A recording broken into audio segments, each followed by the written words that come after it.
How's that? That work? That works. Okay, so today we thought we would do a chat on our pregnancies and like how they went and how they did not win. How they did not go. Yes. So for me, I found out I was pregnant when I was at home by myself, and I waited and I planned out this whole thing. I did this whole video thing of how I told Josh, and I have to say, like, my initial, even though we were trying, that initial moment when you realize, like, oh, I'm pregnant. When it actually kind of sinks in, I'm not gonna lie to you. Woo, girl. I got scared. I was scared. Is this right? Right. Do those lines really say what they say? Yeah. And then you're like, okay, so I've never been pregnant before. Where do I start? Like, what am I supposed to do? What am I not supposed to do? Clearly, you can't have a glass of wine tonight. You can't do it. Yeah, as stressed as you are in that moment, you can't do anything about it, girlfriend. You better just go to bed. Right. But I just remember thinking, like, where do I start with all of this? And then once I told Josh, it made it a little easier, because it was like 4 hours before I was able to tell him. I was about to explode by the time he got home. And I think for me, the hardest part of like realizing that you were pregnant is the not knowing. You know what I mean? Well, not knowing what's going to expect. happen. Yeah. And then just that constant feeling of like worry. You know, like they say like when you have kids, that worry kind of starts. It starts like when you find out you're pregnant. Like, it doesn't go away.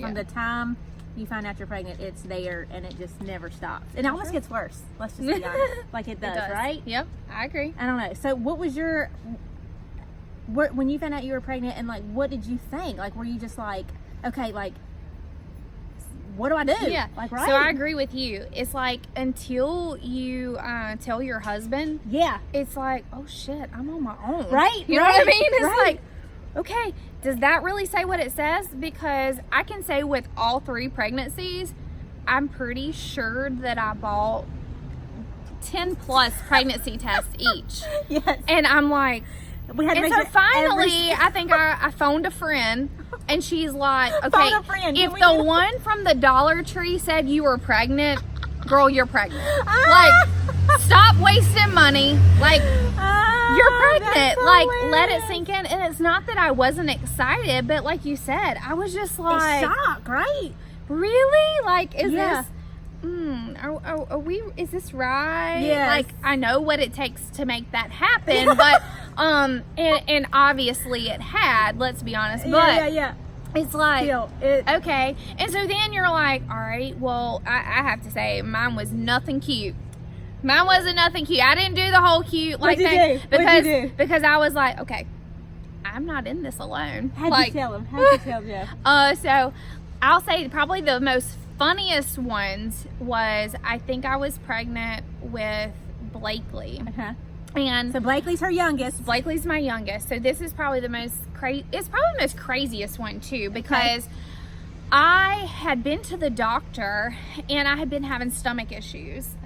And the only thing that I could compare the way that I felt was to pregnancy. So of course they give me the blood test, the whole 9 yards, and they're like, oh, you're not pregnant. And I'm like, okay, well then what's wrong with me? So then I go like a whole nother week, and they do like an ultrasound on my abdomen.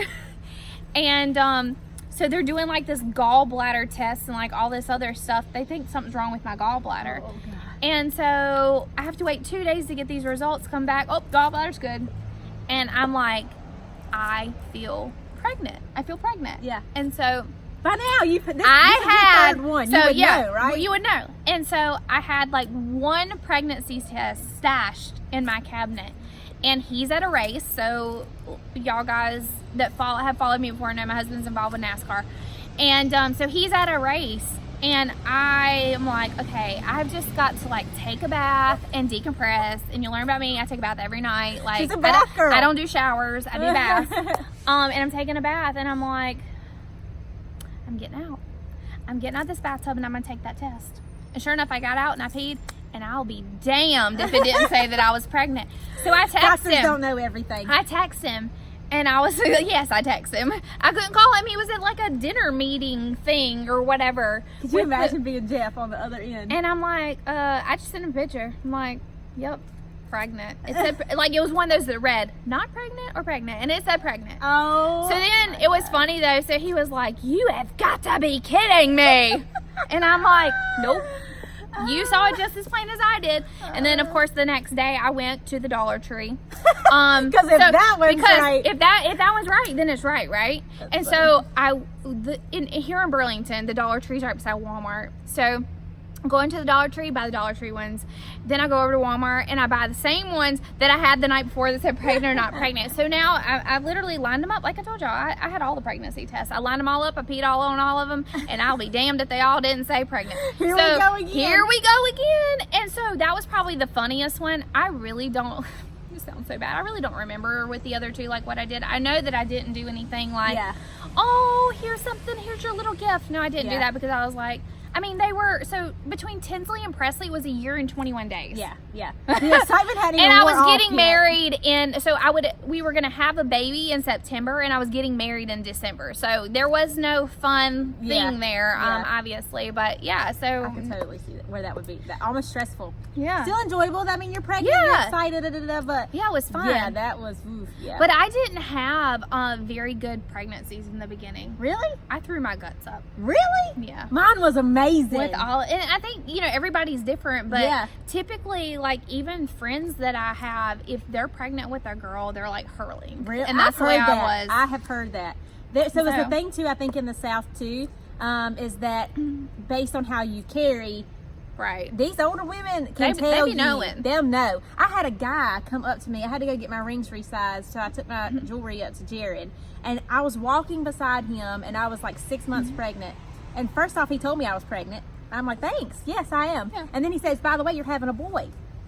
And we had just found out we were having a boy, and I thought, okay, you're getting creepy. I need you to go on a step away from me now, okay? But yeah, it's amazing how they know that kind of stuff. But the first 6 months, 6-ish, 7 months of my pregnancy were great. The only time I felt nauseous was if I had taken my vitamin, like without, like on an empty stomach or something, and I would get sick. I got sick like twice. I still do that to Yeah, this day.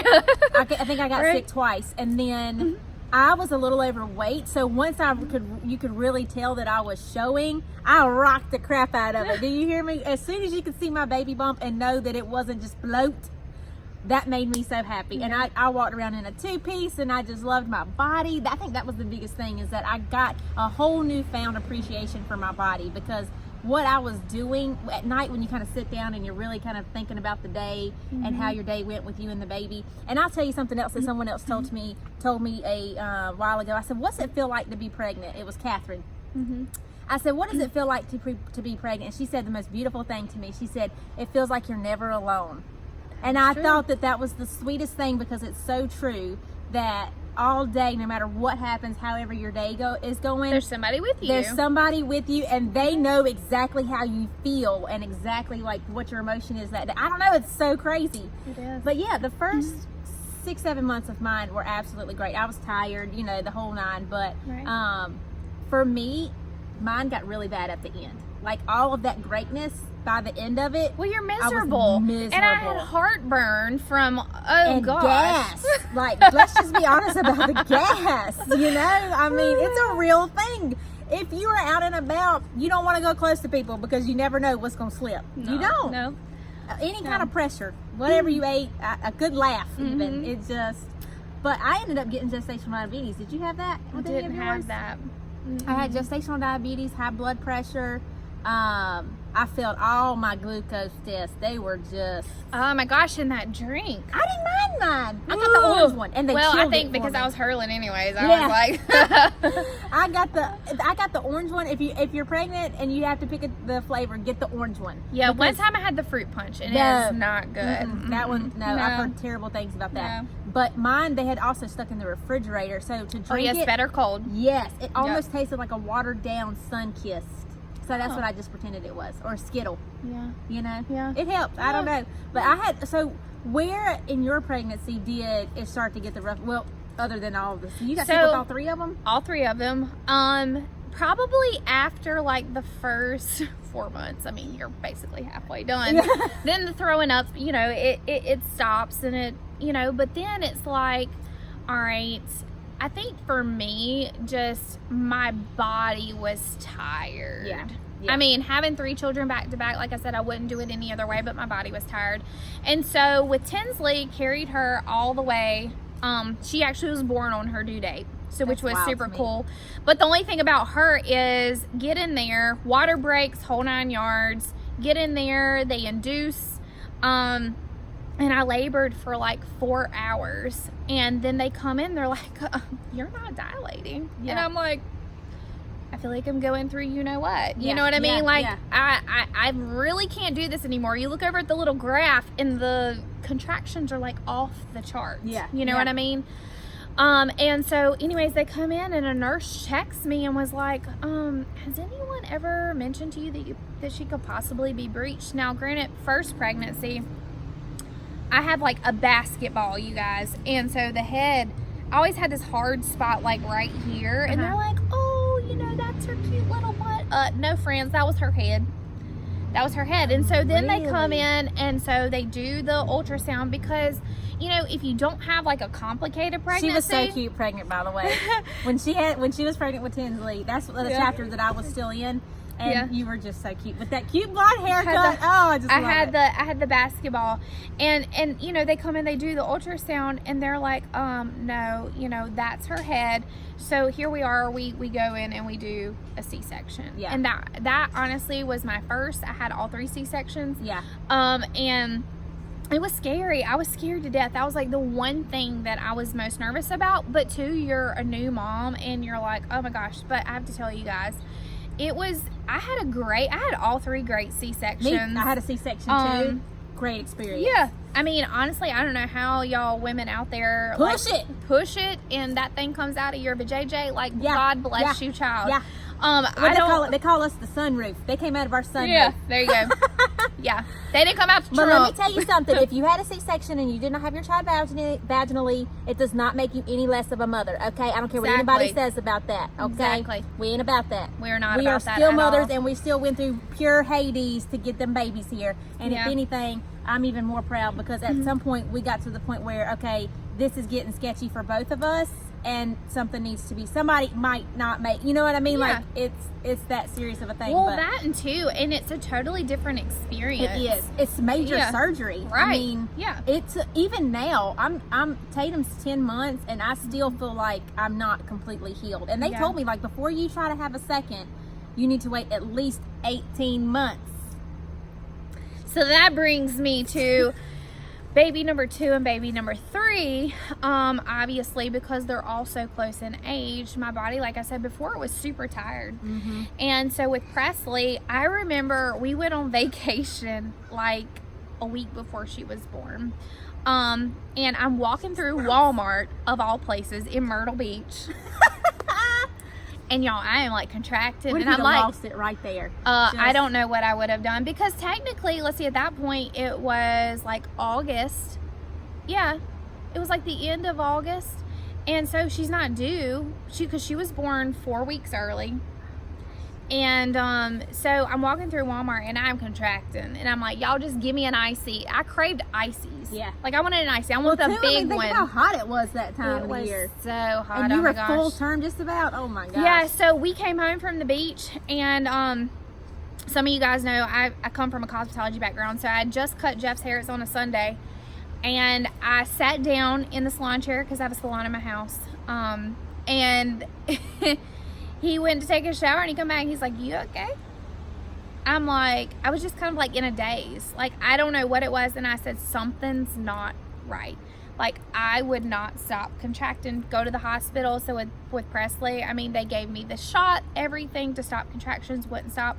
Emergency C-section, here we go again. She's born. She spent about a week in the NICU. Which was a crazy roller coaster experience, considering Tinsley came right home, you know. Oh yeah, and then too, you have another baby at home already. Exactly, and so that was super hard. And then Blakely, I feel like my story time's a little bit longer, because 3 kids. That's okay. But 3rd child rolls around, And, you know, I knew that I was probably going to have some complications. I was literally starting at like 24 weeks. I started in and out of the hospital. I was contracting. They wouldn't stop. They would get closer together, then they would stop. So they went ahead and they gave me, I guess it's like the shot to go ahead and develop the lungs and stuff like that. It's like a at about 25 weeks because steroid, yeah, they knew she was coming. Yeah. And so Isn't sure that enough, crazy that they can do that? I'm telling you, and honestly, you guys, if your doctor ever recommends that, I recommend you to do it, because they told us when she was born at 27 and a half weeks, if we wouldn't have had that round of shots, she probably wouldn't have lived. Yeah. Because her lungs were so much more developed than the rest of her little body was. And so 27 and a half weeks, we're sitting on the couch at Super Bowl Sunday. The funniest part about this, just to backtrack on Presley was born the first Panthers football game, I think it was. It's football Sunday. We're supposed to go watch the Panthers play football, and she's born. And so then rolls around for Blakely. Yeah. And I will be darned if it's not Super Bowl Sunday. And I turned down a Super Bowl party because I wasn't feeling great. Yeah, yeah. I had just been in the hospital the day before, and they had sent me home. Yeah. And sure enough, I looked at Jeff. It's like not even halftime, and I'm like, these things are like a minute apart. Yeah. And they're not stopping. And I'm sorry we were just there yesterday, but I feel like I can't sit here any longer. So sure enough, went in. They did all the procedures that they could, and the next morning at 9 o'clock, we were in for an emergency C-section, and she was born. And so Blakely spent a whole month in the NICU. That's crazy. So it was insane. It was crazy, but where were all they three were at? different. They were all at ARMC. Okay. I will say that, you know, they have a great baby unit. They have a great NICU as well. I mean, all of those are UNC or Duke doctors. So Yeah. I had Tatum at ARMC and had the best experience. And I brag about them all the time. And I think as a first time mom, my biggest fear was delivery. Well, so you have two fears. One, they always say like, oh, the first 12 weeks are the most crucial. You know, don't do this, don't do that. Literally, they say don't do anything. You can't have turkey, you can't have deli meat, you can't drink wine, you can't do that. Just shut your whole self down, because you can't do anything for 9 months. Okay, no hot tub, no nothing. Yeah. So, but the entire time I always worried, because it's my first pregnancy, and I just worried like, how are things going to go? But the biggest thing was like, okay, at the end, how is it going to go? Am I going to need a C-section? Am I going to have him vaginally? Is he going to be healthy? And then towards the end, once I started developing gestational diabetes, like that got really bad. Yeah. I will share a picture on here at some point of how big I was. Everything swelled up. I was almost 200 pounds, and I was scared because I'm like, I'm not healthy, so therefore he's not healthy. And you know, they want you to work out or do some kind of physical activity at least 30 minutes a day. It was in the middle of the summer. Okay. Yeah. And I had him in November, and still, even all that time before I put on a lot of the weight, I tried to be active, but it's 150 degrees outside. It's hot. Right. And when you're pregnant, your temperature level goes up about 20 you're degrees. Sweating in 40-degree weather, okay? And then you're hungry and you're tired, and then you work all day, and then you get all home, the and then things. it's not always that feasible. Yeah, so I agree. When the time came at the end that I was having him, luckily my boss, I was able to work all the way up, and there was a couple of times that I had to leave early because I would check my blood pressure periodically at work, and it would just be sky high. So I went in the weekend. It was a Friday. I was at work, and he let me kind of start working front desk because I couldn't be on my feet anymore. I'm a dental assistant, so I just could not physically be on my feet. I couldn't sit in the chair. I was miserable. And I said, something's not right. I'm just not feeling good. I feel like either I'm going to pass out, I'm sweating, So took my blood pressure. I think my blood pressure was like 170 something. It was so high. 171 over like 90 something. I don't know. 110 over 110. It was so high. And I said, something's not right. I've got to go to the doctor. And went to the doctor, and they took my blood pressure. And they're like, we're going to induce you today. Oh, I was today? like, oh, okay. So Was your bag packed? No. Mine wasn't packed. I had something even kind for of the first like one. getting together, but because he was due November 24th, I had him November 11th, and I just remember calling Josh, and at that point I was so miserable. I didn't care. Right. I was still scared because I didn't know what to expect. The unknown is kind of the scariest part for me.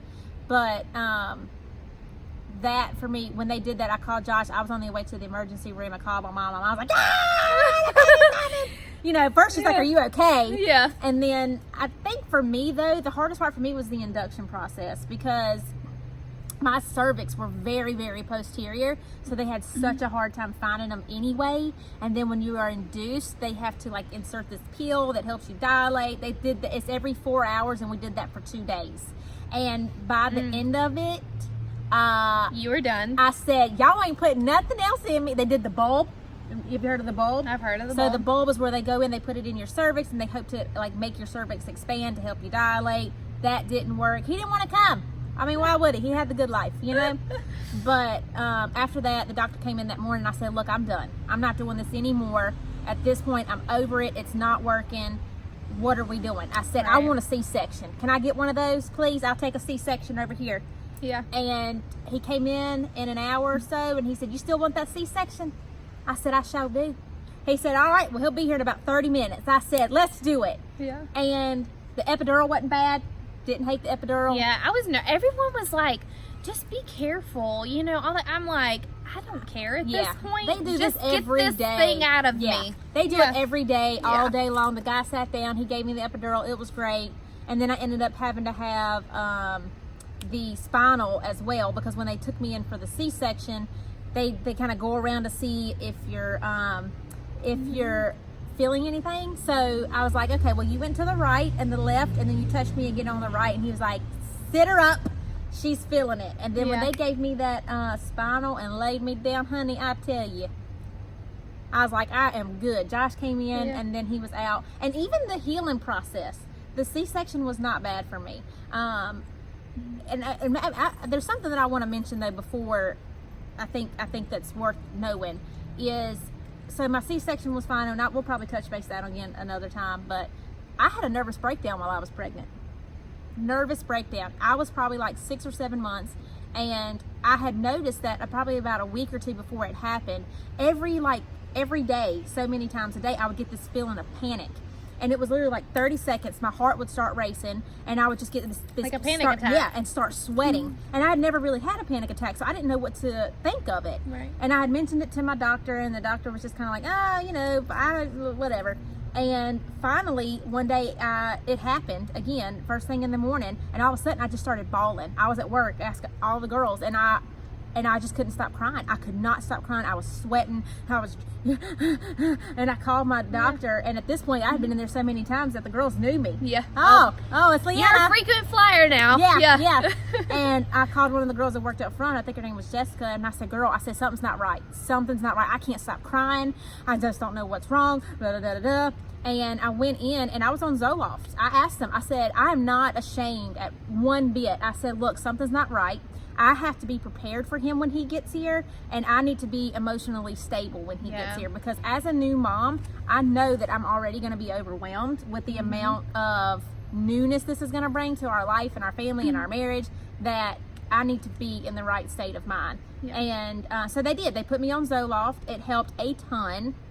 And then I stayed on Zoloft until about I think they wanted me to stay on it at least 3 months after I had him, just to make sure how everything was going. And I'd stayed on it, honestly, I think like 2 months, because I think that it started to kind of counteract. Like once I got to the point that I felt okay, I was still taking it. And then when I would take it, I would start to not feel okay. So I just quit taking it. Yeah. And I haven't had an issue since.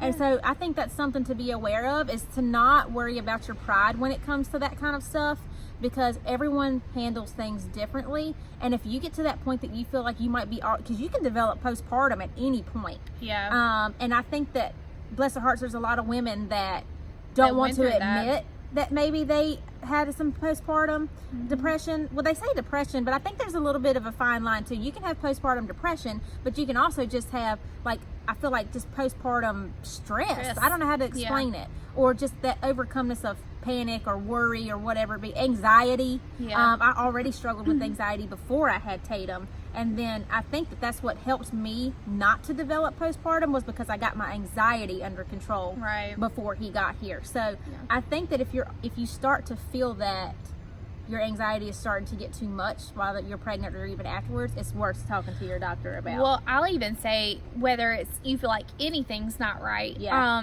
Like for me, by the time Blakely at my 3rd pregnancy, you know, my body, like I said, it was just tired. And where my incision was, because I had had 2 previous, you know, C-sections, I was in excruciating pain. You can imagine like tissue.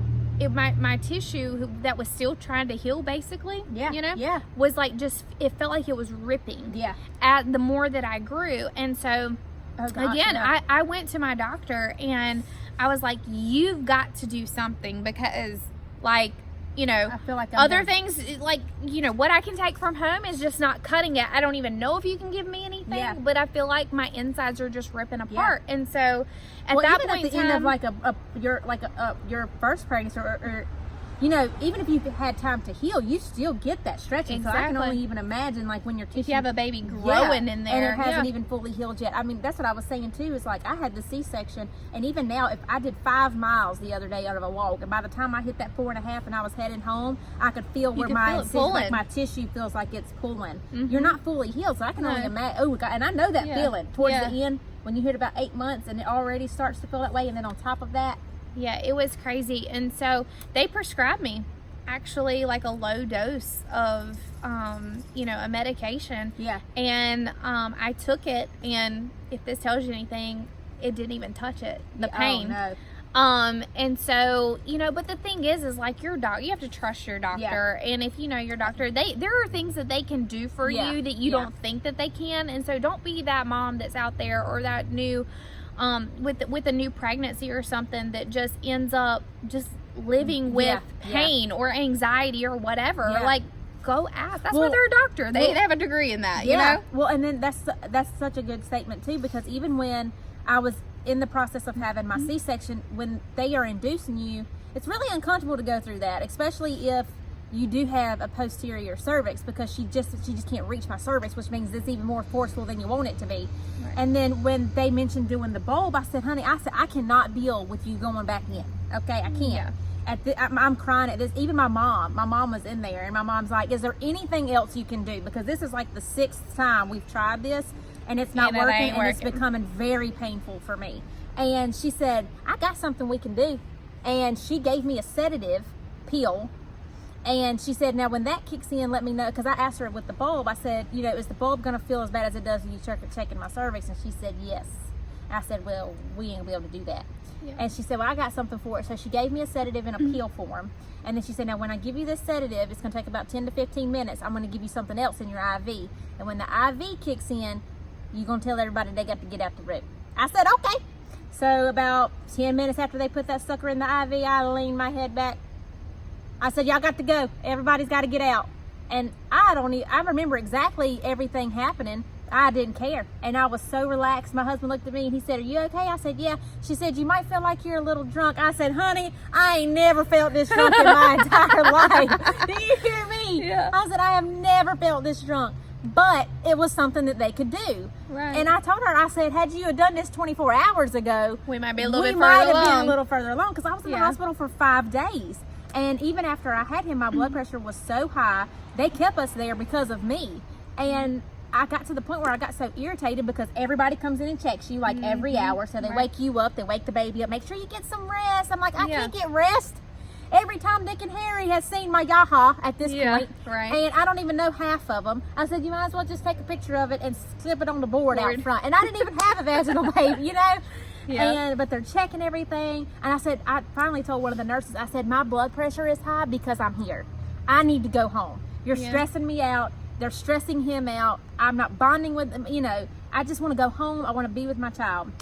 So finally, they had me on magnesium, all kinds of stuff. Finally, we went home. And then when we went 2 days after to his appointment, I had them check my blood pressure when I was there. 120/80. Boom. It was perfect. Absolutely perfect. There you go. I said, I knew I needed to go home. There you go. But after 5 days, it was rough. But it was all the C-section was great. They give you this lidocaine ball thing. Did you have that? That's what I had. Now with Tinsley, I did not. They didn't have those yet, so it was like morphine drip, which was kind of blah because you couldn't even get up to walk to take a bath or pee by yourself. You had to have somebody. But with those balls, oh my gosh, you know, they just stay in there. Oh, I could have run laps around that place. That's what they put that in, and the very next day I said, I need a shower. I feel disgusting. I need a shower. I'm not going to feel good about myself until I get up. So I got up, I hung the lidocaine ball over the shower rod with the little walker beside me, and I took a bath. And I think we had to have it in like 4 days or so afterwards. Yeah. Something like that. Yeah. And at that point, I think I took it out a day early because it's a fanny pack. Oh, yeah. I got tired of taking the fanny pack around with me. Yep. And I would get up, I'd go hard, and then all of a sudden you could just tell your body's like, okay, that's enough. Yep. And I would take like half a Percocet, I would feed Tatum, and we would take us a long nap. I love maternity leave. Did you love it? I loved it. Yes, that it was great. Just the best part. It was great. And then having Tatum towards the end of the year with the holidays and stuff, we stayed in the house. The Christmas tree was already up because I wanted that up before we had him. Oh, I just look forward to it again this year. It was great. So much fun. So there's a little bit about our pregnancies and deliveries and all that. Everybody's different. It's amazing how, I mean, she had 3 almost different complete pregnancies. And then mine was a whole nother ball game. So, and it'll be interesting to see what our second one is like. I feel like the second one's going to be the one that gives me the run for our money. I'm pretty sure. They're all different. You just have to, you don't really know what you're going into it. Also, I'll just send them to her house. Well, there you go. All right. Well, again, please feel free to comment below. Make sure you do #replay. Yep. If you want to mention anything or if there's anything you'd like us to touch base on, we love to just sit here and chat. Make sure you're following us on Instagram. Yep. And make sure you like and follow us on our Facebook page. And thanks so much again for joining us, and we will see you next time. All right. Bye-bye.